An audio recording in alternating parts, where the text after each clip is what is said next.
So Adam and I, we got married a year ago, September 29th, 2018. We were very hopeful, like we were excited.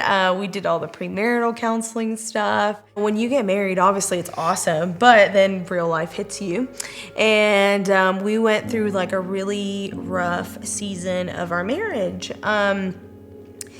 And when I say rough season, it's kind of like we got to a point where we were like, okay, I don't think this is gonna work out. I don't think this is for us. You know, maybe we need to reevaluate the decision that we made. Differences went from being cool to causing severe friction.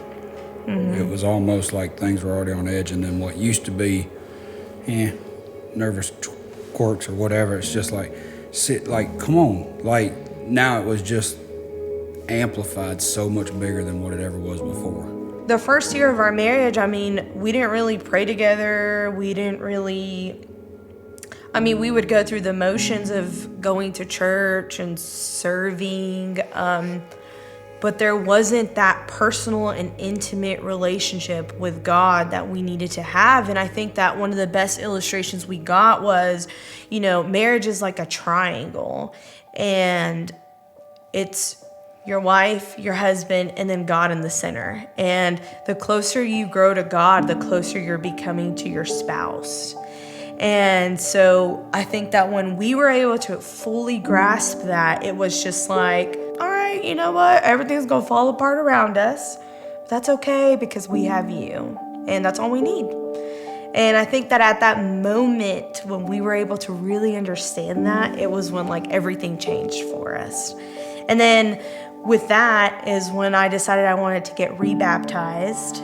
I reached out to Shannon and I just told him, I said, hey, I'm not gonna lie to you, I just, went through one of the hardest moments of my life. My marriage has gone through it, my family's going through it, and I'm just ready to actually get baptized and realize what exactly I'm doing and really fully give my life to Christ. What we love to do is we love to serve. So we started helping out with the 7-8, which is pretty cool. I mean, we really enjoy it. It's cool because it keeps us in the church. We're there on Wednesdays. We're able to kind of mingle with people who are volunteers that are somewhat our age. We do Thursday night services, which we absolutely love.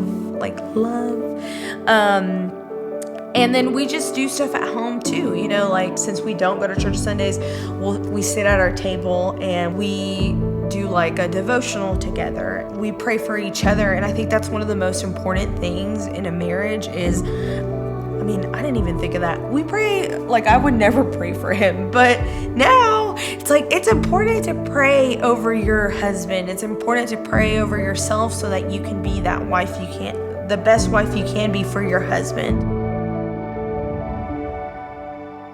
When we hit our rock bottom, there was one message in particular where we were sitting beside a couple who were struggling the same way that we were, and Shannon went through his whole message about why things were biblical about marriage and everything, and then at the very end he said, if you don't take nothing else away from this, he's a God of hope and restoration.